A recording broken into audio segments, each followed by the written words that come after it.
Guys, we're podcasting again. Yeah. Episode 3, Beyond the Arc, God and Hoops. Come on. And bro, you got some stuff on your heart you wanted to share. I'm excited. We talked a little on the phone, so Yeah. I can't wait to hear some of your thoughts. I want to start with March Madness. Is that all right with you? Yeah. I was joking before we started recording. I was gonna hide my bracket before. I don't want you to see my bad picks. Oh man. Well, at least you can't steal my picks. I know, right? It's too late now, right? So I'm actually not doing bad. I'm doing horrible in the South because I picked Texas Tech to go to the Elite Eight. How did I know you would pick Texas Tech? Bro, look, man. They just got caught by one of the hottest teams right now, bro. Yeah. Like, it's NC State is, or UN. What is it? Who was it they played? Who did Texas Tech NC play? State. Yeah. And they are just, man, they got like Baby Shaq on their team. It's like that dude is a wrecking ball, man. Oh man, young fella Wrecking ball. he's a mandatory double team. I know, right? and they use him well. But look at this. I got Houston actually going all the way to the championship. It's not a bad pick. Yeah, I think Shed's gonna do it. Hey, Shed is a leader, man. I saw a video the other day about him. I think it was a couple years ago where he was picking up trash after a game that somebody had kicked over. Trash can out of anger. Yeah. And so I'm watching that and I'm like, man, that's good for some young fellas to see of what leadership truly looks like. It's just one form of leadership, right? But for the best player on the team or one of the best players on the team to stop and do that in front of everybody, but not doing it just for attention. Yep. It was cool to see. Yeah, man. So in the South, I have Houston. Who do you have on the South? I want to know your Sweet 16. You want to know my since Sweet we're there. 16? See, I'm going to mess with you here, or I'm going to mess with myself here. I'm like, man, I got to look at this, man. My writing is, or not my writing, or should say I printed this bracket kind of small. But I got Houston coming out of the South. Yeah. Who do I have? I have, I did a bonehead. oh, I did a man. bonehead. I picked Florida. Dude, I got Tennessee coming out of the Midwest. Not Florida, Wisconsin. I picked them. Oh, you got Wisconsin. I had them going all the way to Sweet 16. What? Yeah. Not Wisconsin. Yeah. So you mustn't see them play in their conference I tournament. didn't. And so I was just going by like past, I guess you could say. Oh, you know? man. You So- thinking about way past, I right? even had them beat Duke. Wow. I was thinking upsets, man. You Like, know, I mean, I get the upsets, but it's Like- usually I wasn't impressed with Duke when they went through the ACC championship, like that. When they went through all that, they got beat. I was like, I don't know. Duke is just one of those teams, right? It's just, I mean, they have guard play. Yeah. But just my personal opinion, they don't have no guard that I look at and I'm like, that's an NBA guard. Yeah. Right. So, but who knows? They can surprise me. My son, you ask him, Lucas about it, man. All he talks about is Duke. I'm like, man, get out of here with that Duke talk. The Dookie. That's what we used to call it. Oh Dookie. man. It's something like that, right? You know, I wanted to go to college at Duke. That was like Did one you of my really? dreams as a kid. To play for Mike. Because I was just like, that would just have been amazing as a basketball player. Not a bad. I mean, like Yeah. Dean Smith was one of mine in North Carolina, so we would have been rivals for sure. Yeah. The legend of Dean Smith. But who you got coming out of Midwest? All right. So this is my Sweet 16, which was screwed again because I put too much faith in the Big 12. I had Purdue playing TCU, but then Okay. TCU just kind of wet the bed against Utah State. Yeah. So, Yep. But I had TCU and Gonzaga playing in the Sweet 16, so I'm good with Gonzaga. Okay. And I had Kansas losing to Gonzaga, so that was a good pick. Not bad. So, That one, and I should have paid attention a little bit more to the Big 12 tournament. Kansas was having kind of a down year, Did man. you pick 'em? No, I didn't pick them to come out of the West. I actually have North Carolina coming out of the West. Okay. I saw them play enough this season that I picked them coming out of the West, and but I had Tennessee coming out of that out of the Midwest. See, I got Creighton and Gonzaga, and then Gonzaga and Houston playing for the Final Four.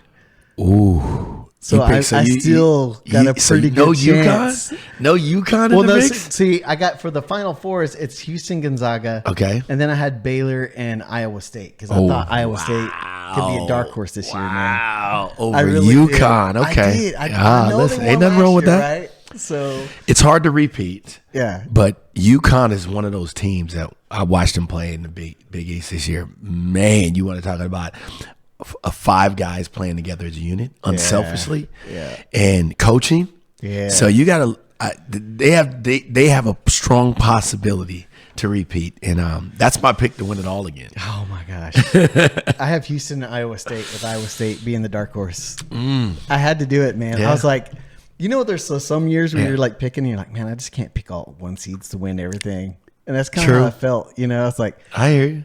I want Iowa State to be a dark horse. Like we need a dark horse this year. We need like a Cinderella story. Were know? you thinking about the women's side, or you thinking about? I mean, I'm just that saying. game was pretty close for Iowa, though. That was Not bad. I mean, Iowa's representing. I don't know about Iowa State, and Did you see that? Yeah. Speaking of, Ice Cube offered, that was Like, $5 million. Now is that five? legit, I guess, or is that I don't as know. the kids say? Is he Bro, capping? I mean, just being honest, I don't keep up with women's basketball that much. I think so. I heard some kids saying, "Oh, that's cap, and I'm like, But I think her NIL deal, they said ESPN had on Instagram today that her deal's like total is like 3.1 million.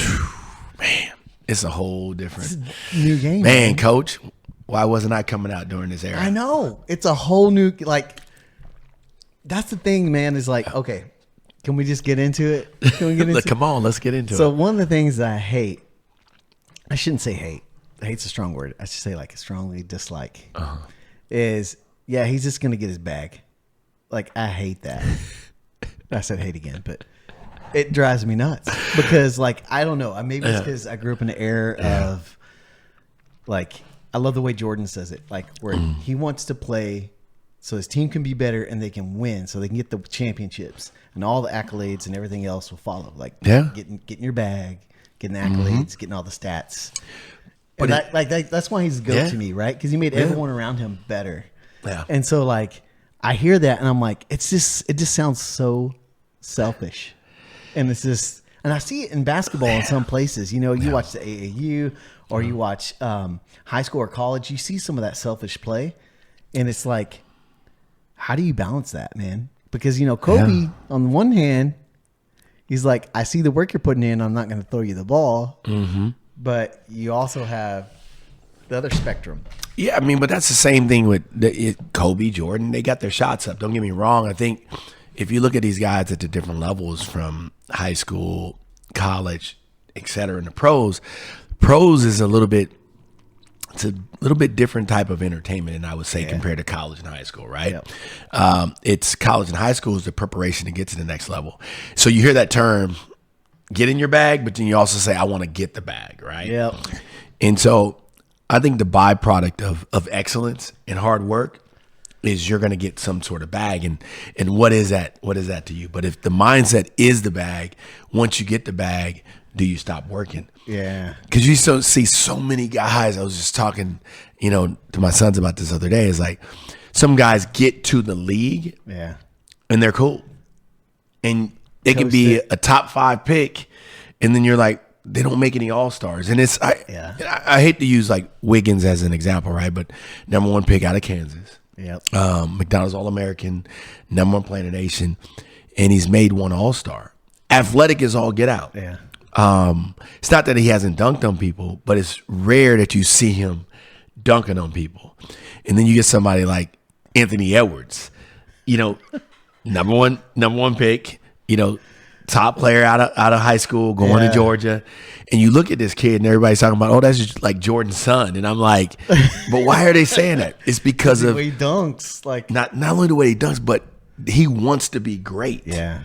When you watch him that. play, like he wants to be great. And so that's, I don't know. I sit back there, like as older guys, we can sit on, oh man, they're just on their soapbox. No, it's just, we want to see greatness. We want to see kids play to their potential because it's fun. It's enjoyable.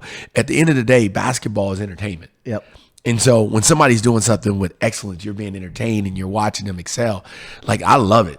Like I love that. Like that's why we talk about Jordan. That's why we talk about the Kobe's. See, I like it in the NBA, man, but when it gets into high school, like, and I know it's different because kids can go straight out of high school. I mean, LeBron and Kobe kind of set that, like, you could do this, But there was like that. I don't know if guys are coming straight out of high school now. They're one and done. Yeah, they're but not that exceptional. Well, NIL now it's what's the point of coming one and done if you can go and develop a little bit and get paid?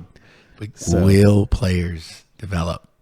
Yeah. Or you see that whole I think the NBA sometimes gets caught in a conundrum, right? The potential.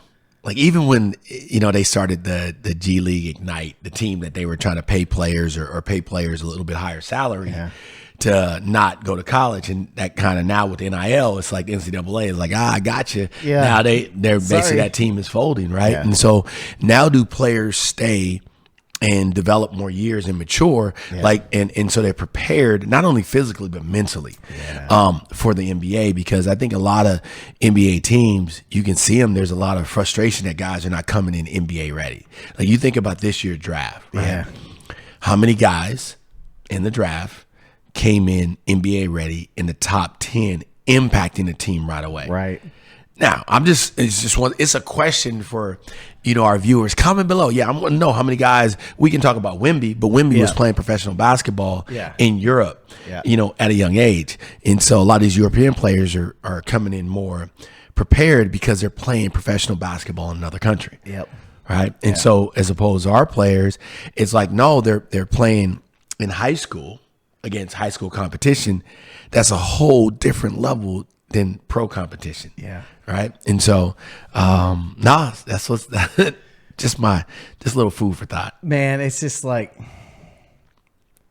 I don't know. I just think about it, and it's why do you think that is? I mean, like, I know we talked about it a little bit. Like, why aren't they ready? They're not ready for the NBA. Do you think it's more of a mental thing, or is it skill? Because I feel like athletes there's so many more people that are athletic now because of all the advances in nutrition, weightlifting, all 100%. That. But man, I just like, I don't know. It's like a different. I don't know. So let me round this out. I was thinking about what's that redheaded guy's name that used to play for the Celtics? I can't remember his name. Big white redheaded Bill dude. Walton? No. Bill Walton. He was he played on the bench. You're talking about what do they call him? The red mamba or something like that. He's doing this thing now to show people how they're not ready for the NBA because they think they can do it. They'll send in videos and say, "Hey, I want to 1v1 you." Yeah. And so he picks them out of their interviews, their video interviews. And some of them were like D1, former D1 players. Okay. Some of them were like Euro players. Some of them were like they were maybe their stud high school athlete and they just never got anywhere. And they're like, yeah, I can beat an NBA player. And he just like goose eggs them. Beats him so bad. So we got to get his name and put it in the comments or something at some point. But no, it's like he's showing like even a guy on the bench in the NBA is so much better leaps and bounds ahead of like just how like even a like talented D1 player is. There are levels. It made me think like, what is it that's really making these players just not ready? I mean, there's a lot of factors, right? And so a lot of times when we look at highlights, it doesn't tell the full story. So you may think a player, that player, I see some weaknesses there. But what we don't understand is like, you'll hear some of these different podcasts that are out there, from the JJ Redicks to the different guys that have played like at a high level, right? Mentally, right? Yeah. And even the one he's doing with LeBron, I haven't listened to it yet, but I want to check it out just to kind of see where their minds are at. Because they're talking about Jerry West. Jerry West had a little response to him. Oh, I'm sure. It's funny because JJ Redick does talk some trash about the older generation, like, they couldn't compete. What he didn't understand is their basketball IQ was high. Yes. And if you put those guys in this era and they have the same access to what these guys have, you don't think, like Jordan, I think is still registered as the highest vertical in NBA history. Could be wrong, but it's like, I think it's like 48. Yeah. So, Jordan with the same workout stuff that these guys are getting right now, and he had a 40-inch alone. Are you kidding me? You don't the same training? Yeah. You don't think a guy that's as motivated and driven as Jordan, that if he had the same basketball development as today's era, that he couldn't? It would have been scarier, right? And so that's the thing. When somebody has the mindset, they're driven, they're not afraid of hard work, they're not afraid of sacrifice. They're going to be great in any era if they have the same access. Yeah. Right. And so that's the separator. The mental is the separator. That's why you hear people talk about the NBA. It's like 90% is mental. A lot of guys come to the NBA, like athletic is all get out. That doesn't mean you're going to be a great basketball player. Let's just keep it 100, right? That's so good. That's true though. Yeah, it has me thinking. I don't know if you remember that player. I think he played for Houston. His last name was Green. It one dunk contest, like he blew a candle out, a cupcake with a candle on it. Oh my gosh. On the back of the rim. Dude, phenomenal athlete. I'm like jumping out the gym, and he played in the league, and he did solid, but he bounced around. You're like, okay, a guy like that, so athletic. Why didn't he become like a Kobe? Or or Jordan, or even a LeBron for that matter, right? Why didn't he? Yeah. And because there's more to it. Yes. There's more to it. I literally had this conversation, now that you're saying this, with my oldest son coming back from practice about like, because at the end he had practice with Go Get It, and at the end he was shooting free throws. He's like, I can't make my free throws. I was like, all right, we're going to stop talking like that. So he used the word can't, right? Yeah. That's like a curse word. What you can say is, I'm not making them right now, but I'm going to work at making them. Yeah. I was like, you need to flip it to that. Hell yeah. And so on the way home, the whole time it was talking about, and this is something that my dad used to do. Like my dad was he was good in athletics, but he didn't play a lot just because he had to work. But when I would play games, if I was ever like feeling off that night or kind of I would just look in the sands and he would just go like this. He just point his head and tap his forehead and say, think, be smart. Yeah. And so like you were saying that, and I was like, man, that's something I think maybe the younger athletes could really focus on, is that mental side of the game. Oh, it's man. like, the mental, get that down, right? That negative talk. It helps you in a lot of ways, right? It helps you from an attitude standpoint, being mentally strong. It helps you how you respond to other players talking trash to you, coaches, refs. When you deal with those bad refs, like listen, let's keep it real. We're not going to have, in youth sports, you're not going to have the highest level of reffing. Because you got to have a desire to be a great ref, an excellent ref, and the imperfections of refs show a lot of times in youth sports. So sometimes players, that rattles them, and they have a tough time overcoming it. Yeah. So when you see that, that's the mental side of things. I was watching the Warriors last night, and man, Draymond Green gets ejected in the first quarter, and he's arguing because Steph didn't get called for a foul, and you can just see Steph's like, dude, like, at what point are you going to change and be like, what you're doing is not working? Yeah, like Draymond. Like let's keep it real. Like you're not valuable sitting in the locker room. You're valuable on the court, and especially they're on the verge of being almost out of the playing game because Houston is right on their heels. So you see this kind of stuff, but that's a separator as well. Yeah. So and so the mental aspect of the game, I talk to players all the time. So many players are like, I wanna work on this drill, I wanna work on this drill, I wanna work on this drill. And I'm like, won't you work on this drill? Yeah. How can you be the smartest person on the court? How many kids watch full basketball games without any distractions? Okay. You brought that up, so I have to say this. Have you seen all the stuff about Done with the 90s? I have not. So there's this big trend on social media where all these younger ballers they're putting together highlight tapes of like some of the lowlights, basically, of like Jordan and Bird and all these others, and like saying Jordan couldn't go left, all this stuff, and they're like, we're done with the 90s. Yeah. And I was sitting there, I was thinking, yeah, the reason why they think that is because they don't watch a full game. Yeah. And I was just like, come on, man. Like, do we really have to do this? For me, it's been funny watching both sides because you have people like, look, here's all his stats. Here's all the times he went and finished with his left hand. Here's when he dunked with his left hand. Here's when he just tripled.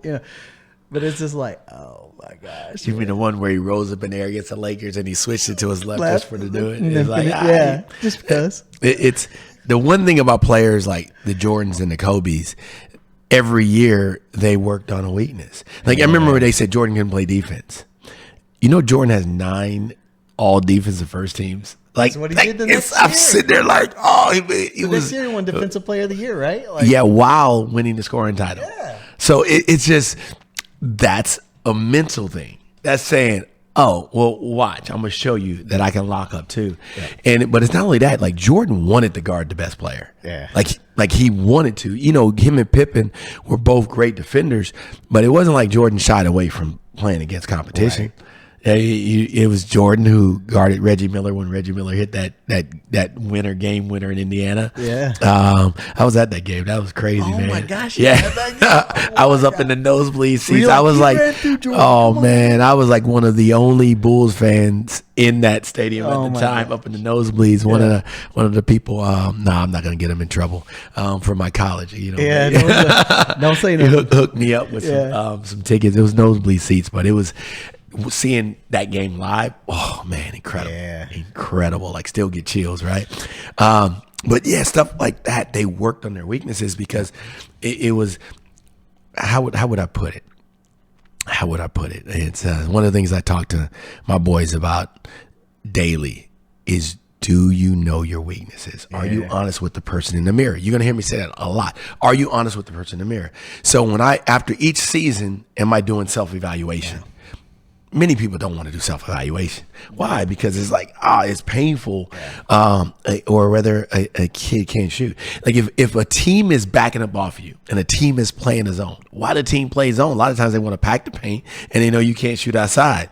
So if I know that, if I know my shot is inconsistent, there's things that I can do to correct that. But shooting is one of the most difficult skills to get down because it takes a lot of work.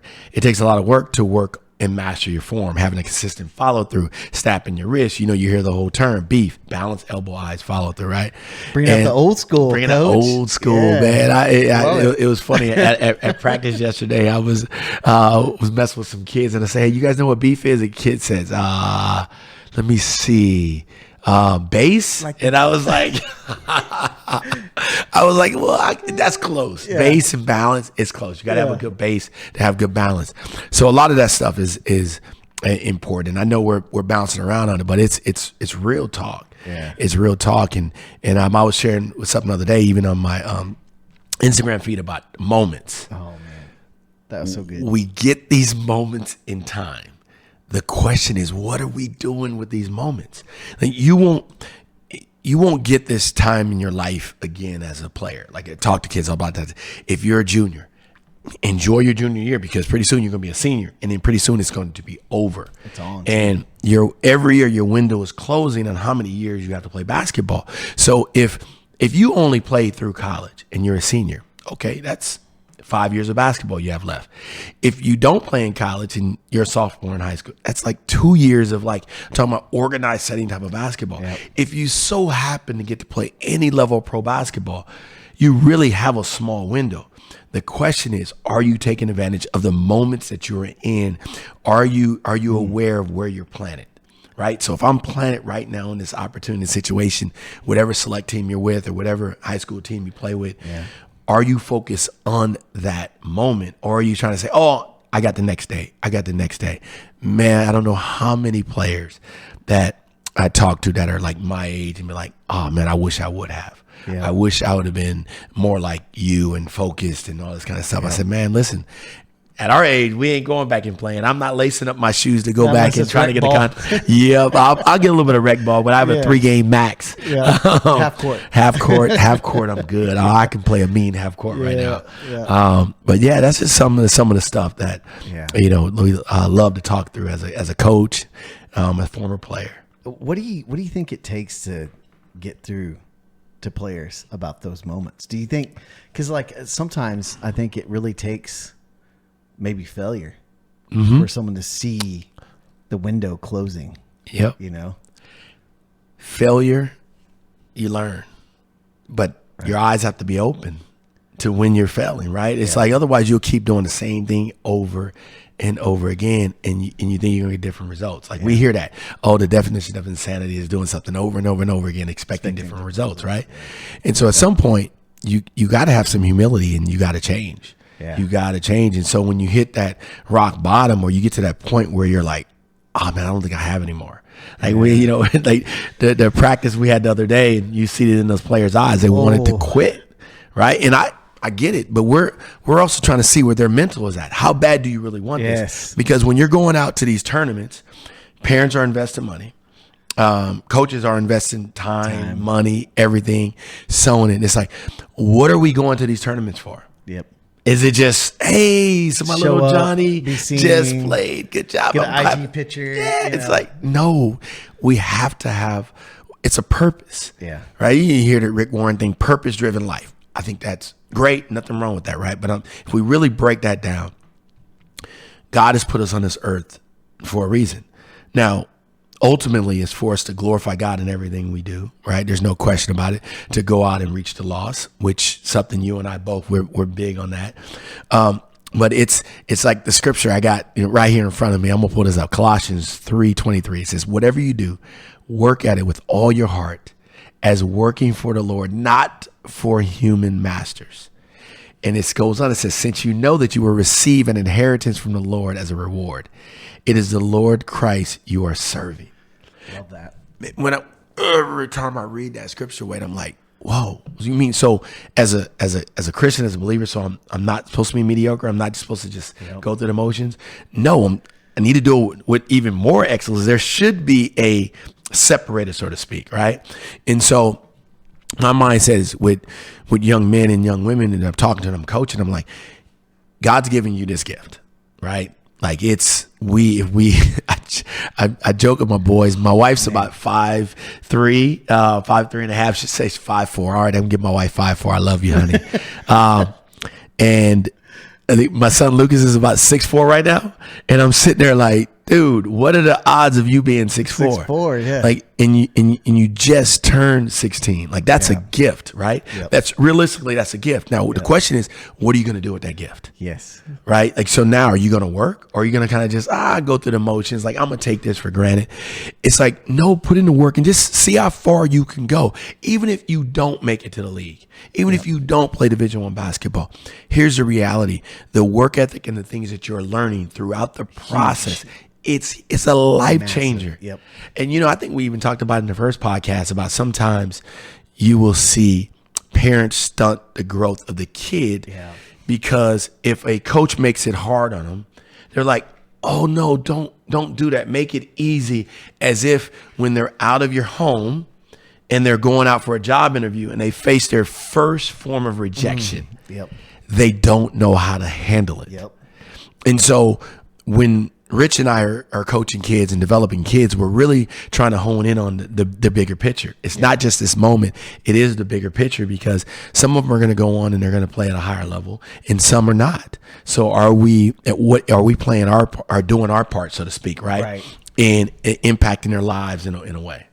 Well, man, and it's funny that you say that, like, because it's so important to take advantage of the blessings that we have been given, right? Oh, 100%. And I was talking to Wyatt about this on the way back home from a Go Get It practice. Yeah.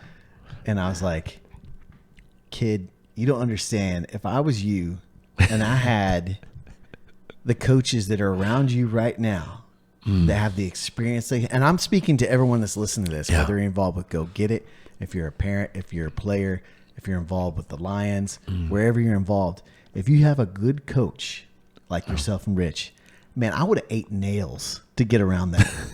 Because there's even if it doesn't make you a better basketball player, it makes you a better person, like you said. Yeah.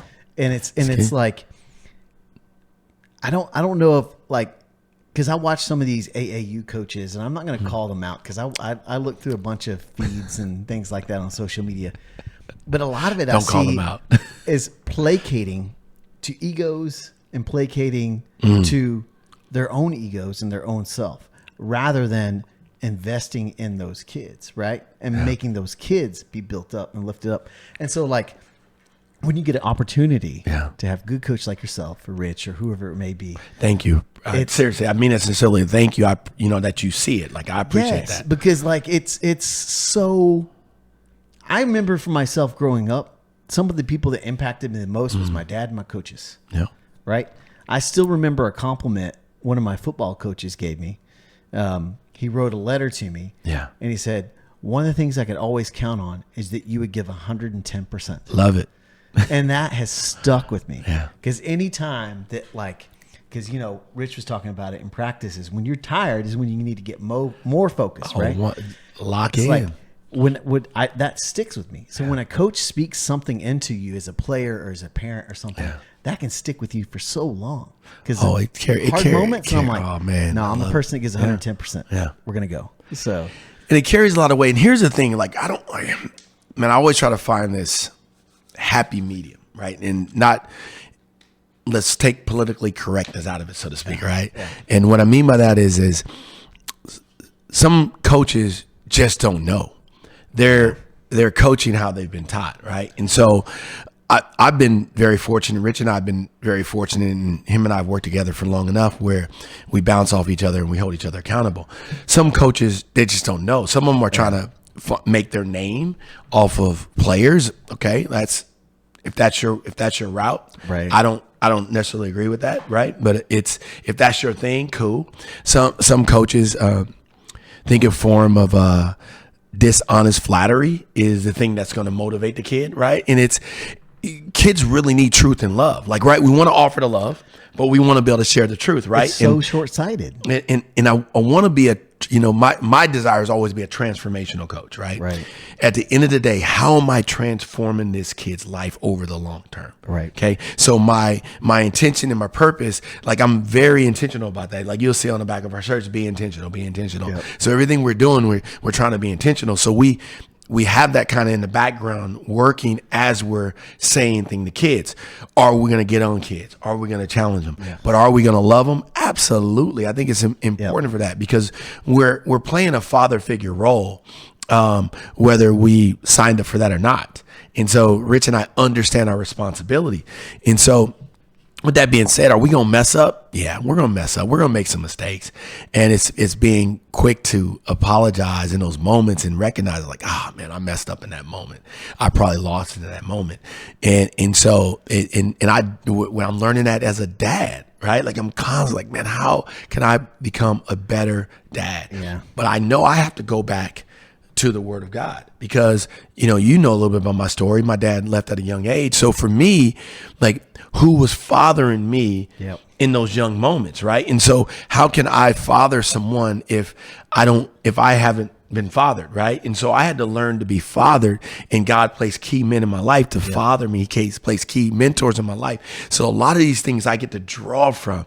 And some of these coaches, whether it's high school or AAU, like sometimes I know I have to catch myself like, okay, what kind of expectation am I putting on them if I don't know their full story, right? Like I want to help them. I want to be there and see them grow in that because they're influential with the kids, right?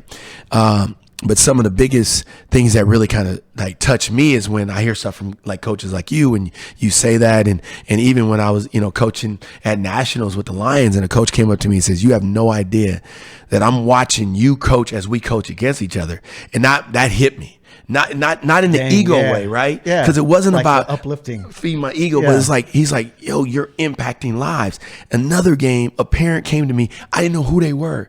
They says, I'm watching you speak life in the young men. I was like, whoa, man. I'll be real with you. I was almost in tears. That's so good. Because I don't go into a game saying, hey, I'm trying to impress a parent and do this. Right. Like I'm going into the game is like, once again, being intentional. How can I impact the lives of others through this game, right? Yep. And so that's a byproduct. Like I understand it. I'm thankful for that.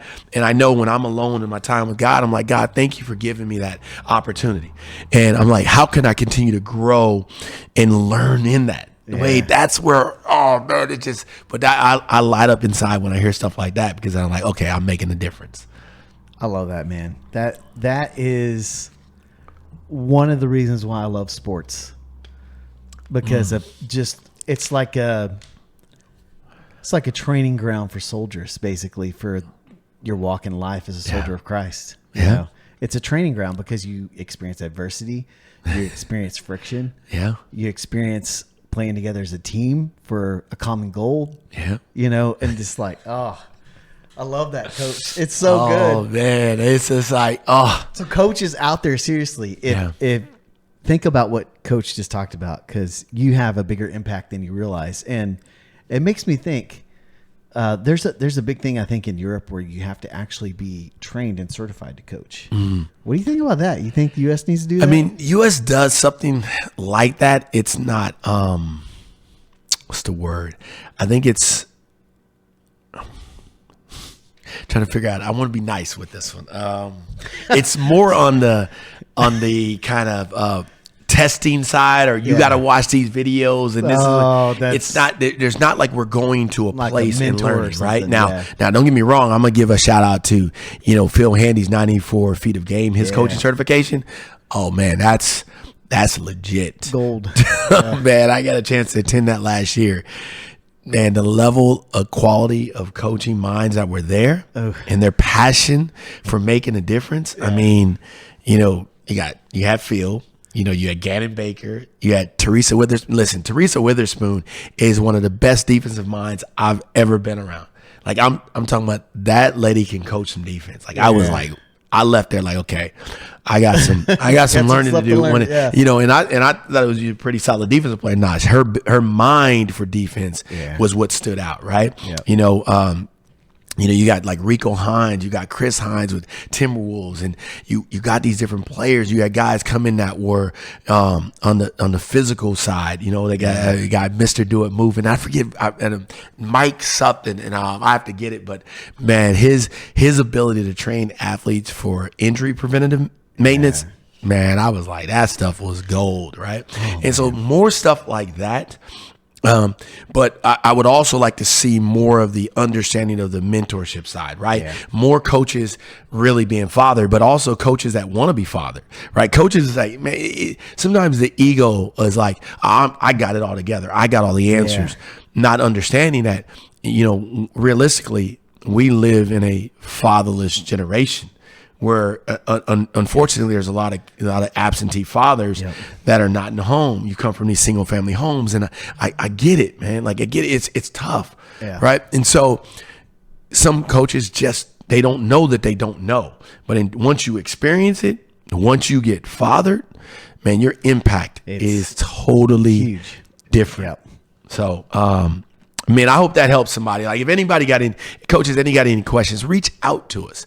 Like at the end of the day, I don't know it all. It's not about us knowing it all, but I believe and I hope we have something to offer, and we can help like impact the youth through sports. Well, I think that's what being a coach is always learning and being open to learning and growing. Because it's I put being a coach very similar to the mindset of a player, and that you're always learning and engaging and growing. Yeah. Right. And so it's like, if you as a coach, that's one of the things, like I remember, I thought about helping out with it was like a private school in the area, helping them with some basketball. Yeah. Cause they're like, hey, we need some coaches. Can you do it? And one of the things that they asked me in the interview process was, what's your philosophy in keeping up with the game? And I said, well, my philosophy is the players. I change the way I coach based on the players. I have certain principles, but I always coach to the player rather than just, I'm going to coach one way and that's the only way I'm going to coach. And so like, I know there's some old school coaches out there like, that's not how you do it. But, if you have a bunch of non-shooters and you're running a 5-out offense and you guys are shooting threes, you might have to adapt. Yeah, exactly. That's what I'm talking about though. That's what I feel like a coach is. Like you have to constantly keep your ego in check. You always have to learn. You always have to watch and grow, because every player is different. Every generation is different. Yeah. So it's. Well, that's the thing. Check your ego at the door. Yes. Right? Check your ego at the door. And that when you feel like you know it all, you have all the answers, right? It's hard. But the reality of it is when you can walk in humility, you're going to have a far greater impact than if you walk in pride. I'm going to find a quote for you. It's so good. Come on, bring it. It's totally about ego checking. Yeah. It's from a group that I follow. You guys know I drink Jocko's, but he's a SEAL. I'm surprised he don't have no Jocko. I got Jocko in the fridge over here, man. So I was just like, I only need one today. All right, but it's from a group called Echelon Front, which is do leadership training. Yeah. And one of the things that I can't find it right now, but one of the things that it talks about is checking your ego at the door, and the hardest ego to check is your own. Oh, And Dude, 100%. if you're having like problems with anything, whether it's on your team, whether it's your business, it's your family, the first thing you should do is check your ego. Well, yes, check your ego, but a lot of it's, even when in all, man, there's so many times I've seen coaches where their feelings get hurt when they feel like they're not being heard. Well, you got to ask yourself, is that an ego thing? Yep. Like, is it an ego thing, or wanting to? How would I word it? Thinking about this one because I want to make sure I hit this one. Where you're in a group of your peers, and you feel like I gotta share my story. I gotta share it, right? To the point where you're not listening. Yeah. You're not listening, and it could be some gold, right? Like I was talking to one of our players the other day. He was like, "Hey, coach, what should I be practicing on?" And I remember telling him at one time, "Hey, keep it simple. Like, you're getting a lot of training. You're working on a lot of different things, but each week just try to master one." Yep. Right. Lock your mind into that one thing. And I said this in this thing where kids come into practice a lot of times with pockets, but they have holes in them. Yes. So throughout practice, they're getting these golden nuggets, and they should be storing them in their pockets. But as they're walking around, they're just dribbling right out their pockets. Yep. And they leave there. By the time they get home, they're like, what did coach say? What were we supposed to do? So those nuggets they lost by the time they got home. Yep. As opposed to like, hey, let me like store up these nuggets, make sure my pockets are sewed up. Hey mom, can you hook me up? Can you help me? Hey dad, can you help me sew my pockets up? So when I get these nuggets at practice, when I leave practice, I'm literally in taking those and I'm investing. I love that because like also as a parent, I think the most important thing you can do is reinforce what the coach says. Yes. Because it's like you're on the same team, right? Reinforce what the coach says. Not go against the coach. And because it just creates so many problems. It's so many times as a coach, I've had a player share one story to their parent. And it's not that I'm calling a kid a liar, but they're just the reality of it is the perception is their perception but their perception on what happened is they lock in on the part where their feelings were hurt. Yeah. And so when you hear the full story, because there's always that old saying, there's two sides to every story. Yeah. And it's like, even when I'm dealing with my kids at home, hey, dad, such and such did this to me. And I'm like, I'm going to ask, right? Because there's always two sides to every story. Right. Then you start to put it together and you kind of like, and that's the same thing. It's like being in court where these kids are like. That's probably like a little bit of what happened, but not. Yeah, it's not the full thing. And it's and then, but understanding the context in which it happened. And then also understanding what is that coach's intent, right? And so and I'll give you an example. This is a good segue into defense, right? Like, defense. In this game, you have to be able to keep guys in front of you, right? When we were at Nationals, Keith Jennings watched a couple of our games, and he was like, some of you guys got to work on their defense to keep guys in front. And so we use this word CC, contain and contest. If I can contain you and keep you in front of me, I just lowered your percentages on scoring. Yep. Now, you may hit some shots, but they're going to be tough shots because I just contained you from getting to the basket, and then I'm contesting your shot. So CC, contain and contest. Yep.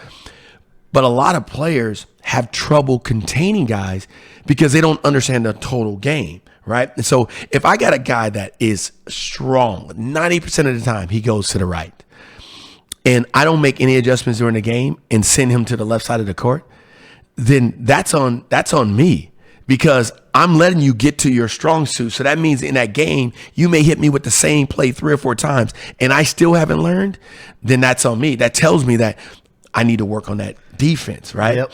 And so we talk about that. So I've shared that with parents when I say we're going to tie this in, right? Shared that with parents. Parents like, oh, I think my son's a good defensive player. No, he's not. He may get a couple steals off of reaching, but if you look that's just like chance, right? You're going for the home run. Yeah. But we're talking about the totality of the game. Yep. How many times does a guy blow by you and then it breaks down the defense because somebody has to come over to help and nobody's rotating the field? Yep. man, you want to see a good defensive team that has the ability to contain guys or gals, right? Contain guys or gals, and the ability to rotate when the defense gets broken down, where they help and they feel. If kids can learn how to play defense, there's not a coach in America that won't get you on the court. Now, dude, I may be, like exaggerating on that. But there's some coaches that don't get it. They don't really care about defense. But most good coaches, they want you to defend. They got some guys transferring out of Tech that are leaving because the coach wouldn't play them because they wouldn't play defense. Yeah. So it's like that's D1 level. It's hard to get on the court. Like you think it's just offense. Like sometimes players think that, okay, if you score on me, my defense is a score on you. Yeah. And I'm like, nah, it don't work like that. Man, and it's so true what you say with contain and contest, because I wish I could remember for the life of me what this guy's name was. He was a well-known coach that came to Wayland Baptist camp that I used to go to as a kid. And that's what he talked about, is that he said 90% of defense is just keeping someone in front of you and hurting them. Yeah. And then one of the best tips that he ever gave me, because I was talking to Lloyd at one practice because he was wanting tips on like some defense for his kids. Okay. Yeah. And I was told him, I used to average like 3 steals a game, things like that. He's like, well, how'd you do that? Yeah. I said, the best tip you ever gave me is when you're just turning. Yeah. It wears them down. And when they let go of that ball to go down is when you make that chance for the steal. Yeah.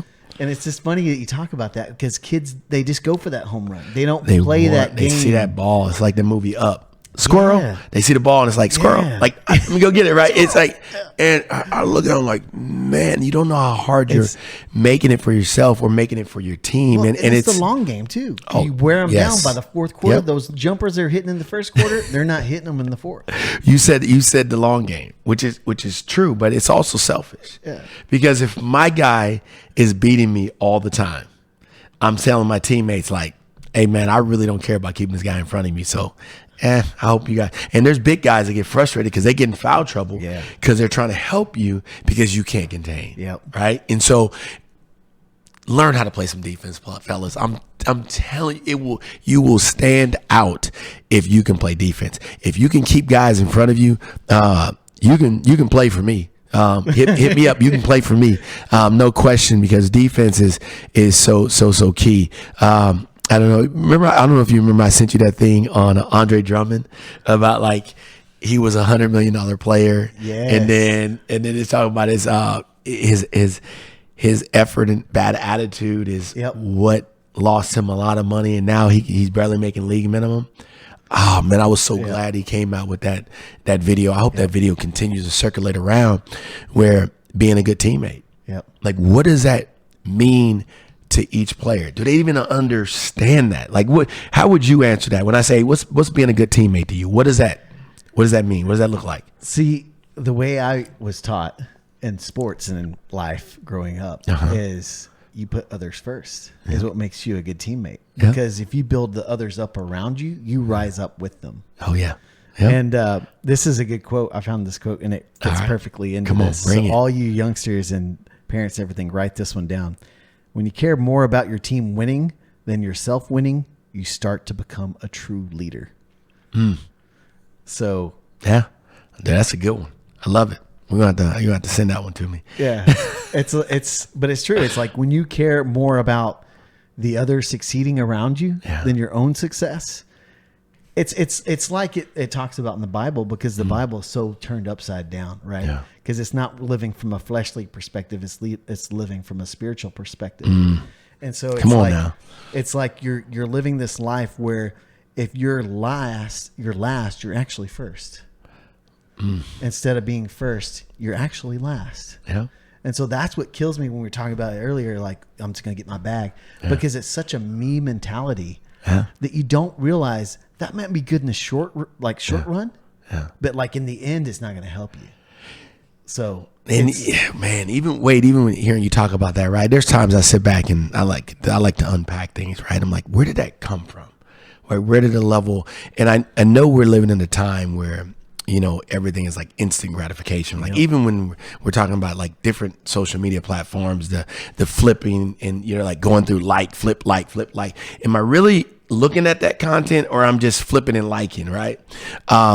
and the psychology behind the whole like or love type button, right? It's a trip. If you get a chance to go back and kind of look at that, just the psychology behind that and how so many times a kid begins to search for their identity from the likes. And so most kids are not getting rewarded for team play. You may get rewarded from your team standpoint, but from a totality, people are like, oh man, I dropped that kid. That highlight. I'm like, it goes back to what time I was in the rec, man. This kid made a move. He came down 3 or 4 times. Yeah. And he made a move. He didn't go by the guy. Okay. And he came down it again. And the whole group was like, oh, he lost you. But he missed 4 straight jumpers. So here's a funny thing, right? So, and I just said, and I turned to the peanut gallery, so to speak. I said, why do you guys keep cheering for a guy that's missing all these jumpers? Shots, yeah. And he was like, oh man, OG, you just jealous. And I said, okay, after this game, pick any spot on the court. I'm not gonna warm up. And I said, we'll shoot from any spot on the court. Yeah. First 1 to 5. Twice. I had him pick 2 spots. Yeah. First spot, I beat him 5-1. Second spot was 5-2. And I said, I didn't even warm up. And I said, I'm not saying that to be arrogant. I'm saying that you get so excited off of a move that leads to nothing, not even an assist, right? But you get so excited about the move. Yeah. And so what it hurts is that kid gets caught up in that because they're getting immediate gratification. Yeah. They don't understand what delayed gratification is. And sometimes the bigger picture is like, I'm not playing for the immediate accolades. Yeah. It is, why am I playing? So is my desire to play at the next level? So what are the things I need to do to play at the next level? I need to be a complete basketball player. I need to be able to defend. I need to be able to make others better around me. I need to have assists. I need to have rebound. I need to know what it's like to box out. The little things. You don't think high-level college coaches know that? Like look at the coach from Long Beach State. They made it to the NCAA tournament, but he already knew he was fired beforehand. Yep. So these coaches are coaching for their job. So when they're searching for players, they're not interested in a guy that all he wants to do is shoot. Yep. They're just not. If you find a coach, please send it over to me, because I want to know a coach that only looks at basketball players that can shoot. Yeah. That have zero desire to play defense, that don't rebound, that don't do little things. Well, that's the thing. I think there's a prevailing thought that the only way you can get noticed is to score. And I don't know, it's counterintuitive to me, because it's easier, in my opinion, to get on the court if you can play good basketball as far as defense and rebounding. Yeah. Like, I don't know a coach out there that will say, oh, stop playing good defense, stop rebounding. Like, I need you to go score. Man, if I give you, say, hey, can you go get me 12 rebounds this game? Like, me as a coach, I'm like, oh man, that kid is coachable. He answered the call. And the byproduct of that is 5 of those may be offensive rebounds. Yes. You've got 5 putbacks. That's 10 points just on rebounds. Points. Yes. Like, just changing the way you do things, right? And it's the effort too. Like, I encourage all of y'all to watch March Madness and watch it from the perspective of how these guys run to the Hey, you get one game and you're done. How many kids right now, out of, remember, 64 teams, not counting the playing games, right? 64 teams. We're down to 16. You don't get any do-overs. I mean, you think Calipari at Kentucky would like a do-over? He was not expecting to play Oakland. Yep. And if you see that team Oakland play, what was the thing that stood out? It wasn't just Gohlke shooting, right? Don't get me wrong. That dude can shoot the rock, right? Yeah. But it was their effort. Like the one kid that, and I'm drawing a blank on his name, their power forward, who walked on initially, got no D1 scholarships. His dad was a photographer. His dad played at Oakland, right? When Oakland was a D2 school. Yeah. And the same coach has been there for like 40 years. I'm like, and I'm watching this kid play, and I'm like, this kid has game, his jump hook, but his rebounding couldn't keep that kid off the boards. They almost mess around and beat NC State. Like, think about that. I wish they would have. Oh, my. See, I got NC State going in my Elite Eight. Oh, man. So we mess with brackets and stuff like that. My bracket's still looking kind of good. So a lot of my picks, I got some bragging rights at the house. So my teams need to handle business. I need UConn to win it. And UConn and Houston, I'm going to be honest with you, it was tough for me to pick out of those two. Yeah, right? Good. Because I love the way Jamal Shead played. Yes. Defensively, watching Houston play. Dunk? Oh, that one he cut up 2 hands up.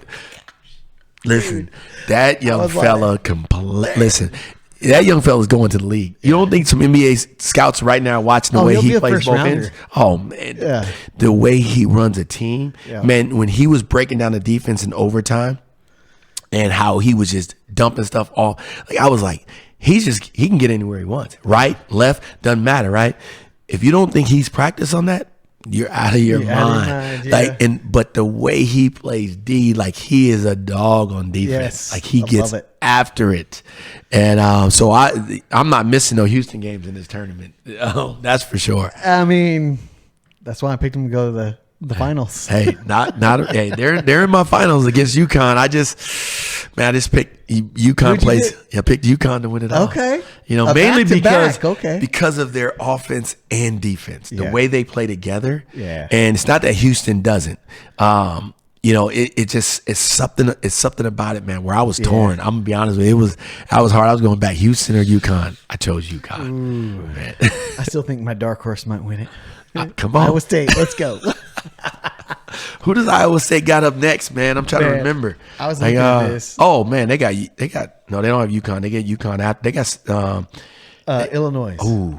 Yeah, that's gonna be a tough one. But you know what? I picked them over Illinois. I did. I think because they have that grit. They got good guard play too. They do. They've always had really good guard play works. It does. I got UConn beating San Diego State because it's a rematch of last year's. Yeah. We gonna see. All right, we got to get you. I forgot we have Ask Coach segment here to end this out. I forgot about that. So this is an interesting question, and sorry for all you guys. I put it up late on Instagram, but if you do listen to us on Spotify or YouTube or anywhere, just leave us a comment anywhere, and we can answer it. But, at any time. You never know. It might drop in a podcast here and there coming soon. Yeah, and we got some merch coming out soon. Come on. How do players establish organization habits for workouts? Man, that's one of those organizational habits for workouts. This is as simple as I'm gonna break this really simple. If you don't have a desire, I don't care how organized you get, you're not gonna do it. Yeah, that's true. Because you're gonna fizzle out. Yep. So you have to start with desire, man. Like if I look at it and say, hey man, I want to get in shape, but I don't really have a desire. Like it becomes like lip service. Like I no offense. It's like, well, why do I want to get in shape? Yep. Like my why, the reason why I've shed some weight is because I want to be able to play with my boys a little bit more. Yeah. I want to be able to have I don't know how long, and my goal is like I was talking to my boys, and my boys said, Dad, you think you can dunk by the end of the summer? So that's a little bit of my motivation, a little bit of my why on why. Like not only do I want to drop some weight, but I also want to be able to like, man, this might help me compete against them. Where when they're talking a little trash, and I gotta turn it up on them, like I can still do it, right? Yeah. And so there's a motivation. So I'm organizing my life because there's a desire to be in shape, because there's an end goal, right? Yeah. And so if you hear that term in business, what is your why? What is your why?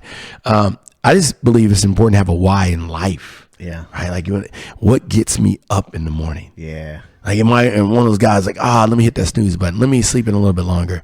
Purpose. Like, yep. Purpose. That's what you're talking about. Purpose. Yeah. And then my grandmother was a huge example of that. She used to say when we used to go to visit her in the summer, she said, boy, get up. You're going to sleep your life away. And I never forgot that. So it's still hard for me to sleep into this day, because at the end of the day, it was like, she was like, you can sleep when you're dead. Like, but don't sleep your life away, right? Like get up, do something, be productive. But what is your desire, man? Yeah. And so from there, now you start to create the structure, right? You write it down. Like what is Habakkuk 2:2? Write your vision down plain, so that those that see it, can run with it. Like, so to speak, you will see it. Write it down.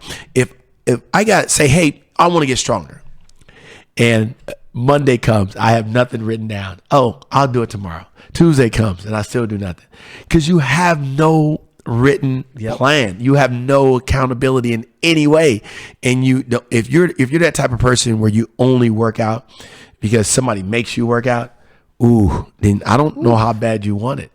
And so it's just something to think about. So when I think about it like that, is that, Coach, how I answer that question is start to desire. And then from there, create a plan. Yeah. Create a plan. What's that? What's that? You aim at nothing, you hit nothing every time? Yep. Come on. Yeah. I need to do that. Because I keep telling these boys, they're like, come play with. I'm like, man, I'm out of shape. One step at a time. Baby steps. I was talking to your son, Nate, and I was like, man, it'd be fun to do a rec ball too. Just for funsies. Like, just get a bunch of us old guys around and do a little half court game or something. Start off with half court. Half court and then build it out. Let me get my breath. Come on. Half court and build it out. Yeah, exactly. We'll walk it in slow, right? Yep. The crawl, walk, run. Right? Yep. There you go. Well, here's hoping that these brackets are going to turn out pretty good. I can't believe I picked Baylor to the Final Four. Oh, man. Hey, my wife did the same thing, and she was hurt. But at least I got North Carolina going to the Elite Eight. That's good. Yeah. I mean, I don't know if you're in any bracket pools, man. I'm not sure, how good your bracket's looking if you're in those, but that's all right. Yeah. I didn't do too bad. The only place I really messed up was the South. I just homer picks, That Texas Tech, we see it in the background. Don't worry, guys. We're eventually going to have like a cool background and things like that. We're working towards it. Come on. Yeah. Baby steps. Yes, sir. Yep. All right, man. You got anything else for these guys? Any final thoughts? Man, final thoughts. And I know you ought to put me on the spot on that one, right? I got to do it, man. I got to do it. It's all good. No, hey, listen here. One of the things that really hit me, right, is, and it's not necessarily a basketball final thought, but it is just a relationship thought. Yeah. Young men and women, build with those around you in a way where you can go deeper and grow together. Because when you have a team or a group of players that care about the other person's story, you have no idea how powerful that is, because you don't know if that kid's struggling with something. But if that kid has a level of trust and they care enough to share with a player and their peer, man, you don't know how you may have an opportunity to impact their lives. So relationships, right? The relationship building. And it is that old saying, people don't care how much you know until they know how much you care. Take the time to care and reach out to one of your teammates and just get to know them. And earlier we were sharing on selfishness, or we're sharing on like my bag. Yeah. Think about somebody else's and so into them. So I look at it like that. I want to leave you with that. I like it, Coach. Same. That's one of my favorite songs. And for all you guys, you can think about it this way, especially with the kind of get my bag thing, is that when you're praying, he says it like this in the song: bless me, Lord, not just for me, but so everyone around me can have everything they need. So think of yourself as a vessel of blessing to bless others and raise them up and put them before yourself. Love it. Come on. All right, guys. Thanks for listening. Hopefully we'll have a link for this merch if you're interested in some merch. I think we got a water bottle, hoodie, and a shirt. So we're starting slow here. Come on. Pick up some merch, right? We love the support. And if you're looking for training, right there, go get it, man. Come on. It's filling up fast. Come on. Bring it. Go get it, Academy. Go check it out.